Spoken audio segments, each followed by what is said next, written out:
जावेद भाई, आज का मामला क्या था और क्या हुआ? अस्सलाम वालेकुम रहमतुल्लाहि व बरकातहू। सबसे पहले आपको मैं बहुत बहुत मुबारकबाद पेश करता हूँ। मुमरा की जो समस्याएं हैं आप लोग देख सकते हैं कि आप लोगों को पता है। आज का माहौल ये और जो मसला था उस मसले में हमारे अध्यक्ष साहब ने MSc-DCL को तफसील में बताए और उनको पत्र भी दिए। और 2019 से ये मुमरा शहर में जो टोरंटो आवागमन का जो चर्चे चालू था उसके लिए हमारे अध्यक्ष साहब पठान जी ने 3 दिन भूख हड़ताल पे थे। फिर उसके ऊपर MSc-DCL के अधिकारी जो है आला अधिकारी आए और आश्वासन दिए कि जो आपके शहर में इल्ज़ाम लगाया जा रहा है कि लोग बिल नहीं भर रहे हैं और यहाँ की जनता चोर है, इसलिए सरकार जो है प्राइवेटेशन कर रही है। इसलिए उन्होंने कहा कि अच्छा ठीक है, हम बिलिंग हमारे को बढ़ जाएगा यहाँ पे तो हम प्राइवेटेशन नहीं करेंगे। लेकिन उन लोगों ने इस बात पे खरे नहीं उतरे और यहाँ पे जो है रातों रात जो यहाँ पे टोरंटो का बोर्ड लग गया, ये आपको भी पता होगा। तो उसके हमने सवाल ये उठाया कि हमारे शहर को जो चोर बनाया गया है, हमारे शहर को बिल न भरने की बात करके झूठा रिपोर्ट जो है MSc-DCL के जो आला अधिकारी थे उन्होंने बताकर सरकार को झूठा स्टेटमेंट दे के प्राइवेटेशन किया। इसके लिए 2020 में मैंने चीफ इंजीनियर को पत्र दिया कि भाई सबसे पहले मुमरा शहर में जो अधिकारी MSc-DCL के जो करोड़ों रुपया पीडी करने में जो कामयाब थे वो कानूनन गलत है, क्योंकि जो जनता ने 10-10, 20-20 हज़ार रुपया दे के पीडी कराए लोगों ने, तो उसके ऊपर जनता को क्या मालूम है कि ये पैसा जो है पीडी क्या है।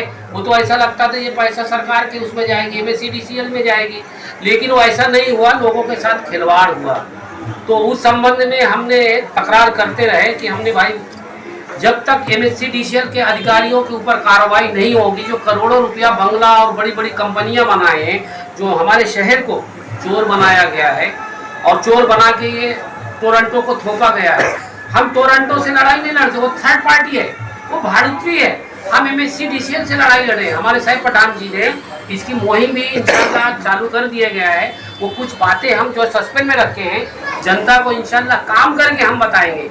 ऐसा नहीं है कि ये इलेक्शन आया हम लोग हवा में बात कर रहे हैं। नहीं तो आज क्या हुआ? तो आज हमने उनसे 5 मांगे किए। हमारे सदर जी ने 5 मांग किए कि सबसे पहले जहाँ भी मीटर नहीं है उनको मीटर देना चाहिए। अगर मीटर अब उनको नहीं दे रहे हो कि जो पीडी का बाकी पैसा भरे तो मीटर देंगे। तो इसलिए जो थर्ड पर्सन उसमें 3-3 आदमी लोग आ गए। पहला एक मालिक था, फिर दूसरा, तीसरा आदमी वो पैसा क्यों भरेगा? तो ये गलत है, इसलिए उसको बाजू में रखें जब तक फैसला नहीं होता सरकार से कि ये गलत है, वो अधिकारी को केस नहीं होता उनके ऊपर कानूनी कार्रवाई नहीं होती, तब तक ये पीडी का पैसा बाजू में रखो और सबको मीटर देना चाहिए, ताकि हमारे शहर के ऊपर जो है लोगों के ऊपर FIR का डर बता रहे हैं, विजिलेंस भेज रहे हैं। तो FIR की जो बात अभी जो कर रहे हैं, तो अभी आप लोगों के ऑब्जेक्शन लेने के बाद में अधिकारियों ने क्या कहा?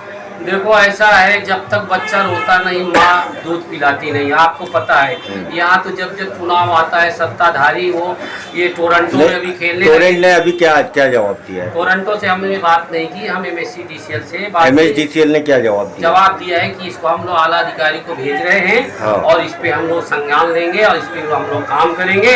तो हमने उनको कहा, हमारे सदर साहब ने भी कहा कि अगर वो लोग काम नहीं करेंगे तो इंशाल्लाह हम कोर्ट में जाएंगे। वैसे हमारा तो पूरा रेडी है कोर्ट में जाने का, और मंत्री जी को भी मिलेंगे, ऊर्जा मंत्री को, मुख्यमंत्री को। तो ये जो गलत हो रहा है इसके लिए हमको रोक होना चाहिए। ठीक है साहब भाई, अभी इसके बाद में जो है अपने MSc-DCL के अधिकारियों से मिले और उनको अपने लोगों की तकलीफ़ बताई कि मुमरा में क्या तकलीफ़ है, किस तरह से पुराना जो है 5 साल का, 6 साल का, 8 साल का, 10 साल का बिल जो है वो एक तरफ अलग से लगा दिया गया है और दूसरा जो रनिंग चल रहा है वो अलग से लगा दिया है। उस पर अधिकारियों का क्या कहना था और उस पर आपको क्या जवाब मिला? देखिए, हम लोगों ने आज जो MSc-DCL के ऑफिसर थे सुनील माने, उनसे मुलाकात की थाने में। उनसे हमारी बातचीत हुई। हमने उनको बताया कि हमारे शहर में टोरेंट एक इलीगल वे से कार्रवाई कर रहा है जैसे कि आपके मीटर एक्टिव होने के बावजूद भी मीटर बदलना, मीटर अच्छे होने के बावजूद भी मीटर बदलना, पीडी की वसूली, जो कि इलेक्ट्रिसिटी एक्ट के अंदर ही बताया गया है कि पीडी अगर कंज्यूमर से कोई भी इलेक्ट्रिसिटी कंपनी अगर उसको 2 साल तक उससे ठगबाकी नहीं वसूल दी है तो वो आगे उससे वसूल नहीं कर सकती, और एज अ फंडामेंटल राइट उसको इलेक्ट्रिसिटी प्रोवाइड करना जरूरी है। बराबर। उसके बावजूद भी आज हम 20-20 साल पुराना पीडी बता करके जबरदस्ती बनाना, फिर उसके बाद विजिलेंस का डर दिखाना कि अगर आप नहीं करोगे तो आप पे केस बना देंगे, तो ये सब पे रोक लगनी चाहिए। आप इस पे रोक लगाए, टोरेंट को ये एक्टिविटीज करने से रोकिए। उस पर उन्होंने हमको आश्वासन दिया है कि हम अभी आला अधिकारियों को कंप्लेंट आपकी फॉरवर्ड कर रहे हैं और ये गलत हो रहा है, आप हमें कंज्यूमर्स भी कुछ बताए ऐसे जो आपके पास होंगे, आप हमें कंज्यूमर ला कर दीजिए तो हम इंशाल्लाह ताला उस पर आने रोक लगाएंगे। तो ये जो कंपनी नई दी गई है, ये कंपनी के बारे में आप बताइए कि ये जो कंपनी अभी जिसके हाथ में ये मामला मुमरा का है, वो कंपनी फ्रेंचाइजी है या वो कंपनी को अधिकार है जो भी पुराना पीढ़ी है वो कलेक्शन करने का, या वो पुराना कलेक्शन वसूल नहीं कर सकती है? देखिए कि मैं आपको बताऊं कि जो इलेक्ट्रिसिटी एक्ट 2003 वो पूरे हिंदुस्तान के लिए, बिल्कुल, उसके अंदर ये लिखा गया है कि अगर पीडी कनेक्शन जो है 2 साल में नहीं वसूला जा सकता तो वो इलेक्ट्रिसिटी कंपनी नहीं वसूल सकती, नहीं कर तो ये फ्रेंचाइजी है। फ्रेंचाइजी, ठीक है, तो ये वैसे ऑलरेडी फ्रेंचाइजी नहीं वसूल सकती है, उसके बावजूद भी ये वसूल रही, तो ये इलीगल है। इसी के लिए तो आज हम लोगों ने मुलाकात की। और देखिए आपको पता होगा हम लोगों ने ऑलरेडी अभी टोरेंट के खिलाफ एक मुहिम, एक तहरीक शुरू की है, जिसमें हम घर घर जाके सर्वे करने वाले हैं और उस सर्वे में हम कंज्यूमर से मिल करके, जो कंज्यूमर्स होंगे हम उनसे मिलेंगे, कंज्यूमर्स अपनी डिटेल्स लिख कर देंगे, वो उनका डिस्क्रिप्शन में लिखेंगे और उसके नीचे डिक्लेरेशन है हमारा कि हमको डिक्लेरेशन देंगे, हम उनका वो डिक्लेरेशन लेकर के उनके बिहाफ पे कोर्ट में अपील करेंगे। बराबर। तो पूरे टोटल कंज्यूमर से लेने के बाद मैंने आज हमने उनको बताया कि हम कंज्यूमर्स का लेने के बाद आपके पास भी आने वाले हैं, हम MECDCL के पास, इलेक्ट्रिसिटी मिनिस्टर्स के पास जाने वाले हैं और उसके बाद हम कोर्ट न्यायालय भी जाएंगे। तो ये कब तक आप लोग करोगे कि MSDCL के जो अधिकारी है या जो मिनिस्टर है उनसे कब मिलेंगे आप लोग? देखिए कि ये इतना 3 लाख कंज्यूमरों को घरों तक पहुंचना और उनसे उनका डिक्लेरेशन लेना, ये एक दिन का काम तो है नहीं, इसमें हमको 2 महीने लग सकते हैं। इंशाल्लाह ताला लंबा टाइम है, हम 2 महीने कोशिश करेंगे 2 महीने के अंदर हो जाए और हम लोगों तक पहुंचे और हम उसके बाद यानी जो भी यानी जहाँ पर भी हमको सुपीरियर को देना है वहाँ जाकर के हम टोरेंट को इस शहर से हटाने की कोशिश करेंगे। तो जनता से अभी क्या अपील करेंगे आप लोग? जनता से हमारी अपील है कि हम टोरेंट के खिलाफ, जैसा कि अभी जावेद भाई ने आपको बताया कि 2019 में जब टोरेंट शहर में आई नहीं थी, हम तब यानी इसके खिलाफ भूख हड़ताल पे बैठे थे। हम पहले दिन से टोरेंट का विरोध कर रहे कि हमको यानी टोरेंट की यानी यहाँ पर उसमें सुधार लाने वाली बात नहीं करना, जैसे कि दूसरी दीगर पार्टियाँ क्या कर रही है कि वो टोरेंट के ऑफिस जाती है, वहाँ से बात करती है टोरेंट से, और जो बिल यानी लोग मनमाना बिल भेजते 3 लाख रुपया, उसको सेटलमेंट करके यानी कहीं ना कहीं एक तरीके की दलाली की जा रही है शहर में। पहले MECDCL के पास एजेंट बैठ के करते थे, अभी यहाँ पर नेता बैठ के कर रहे हैं, तो हमारा वो काम नहीं। हम टोरेंट को शहर से, अगर आप लोगों को तकलीफ है, अगर कंज्यूमर ना खुश है, तो हम टोरेंट्स को हटाने के लिए मुहिम छेड़े, हमारा साथ दें आप लोग। हम लोग जब सर्वे के लिए आप लोगों के पास आए तो आप सर्वे में आपको अगर टोरेंट से खुश भी हो तो वो भी लिख सकते हो, आप ना खुश हो तो वो लिखकर हमको तो दे। आप लोग तक कैसा पहुँचे, कोई नंबर आपका है या कुछ ये है? नहीं, हम डोर टू डोर जाएंगे, हम डोर टू डोर जाएंगे। हमारे हर एक यानी जितने भी हमारे लोग हैं, हमारे यानी कार्यकर्ता है अपने अपने एरियाज में, वो डोर टू डोर जाएंगे, कंज्यूमर से मिलेंगे, क्योंकि हम हर किसी की सिग्नेचर नहीं ले रहे। हम यानी ऐसा सिग्नेचर लगाएंगे दिखावे वाला नहीं कर रहे, हम बोर्ड पे लगाएंगे।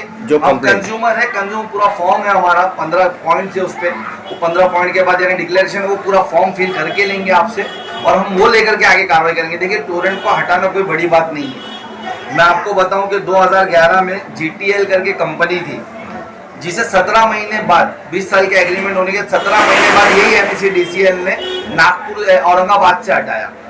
स्पेंको करके कंपनी थी जिसे नागपुर में 2011 में हटाया गया, 20 साल का उनका भी एग्रीमेंट था, लेकिन 8 साल बाद वहाँ के कंज्यूमर खुश नहीं थे तो हटाया गया।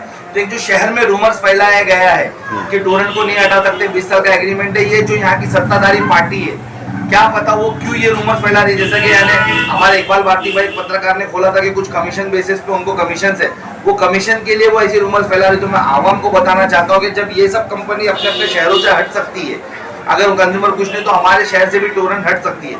तो आप लोग हमारा साथ दें, इंशाल्लाह ताला अल्लाह मदद करेगा और हम शहर से इसको हटा के रहेंगे।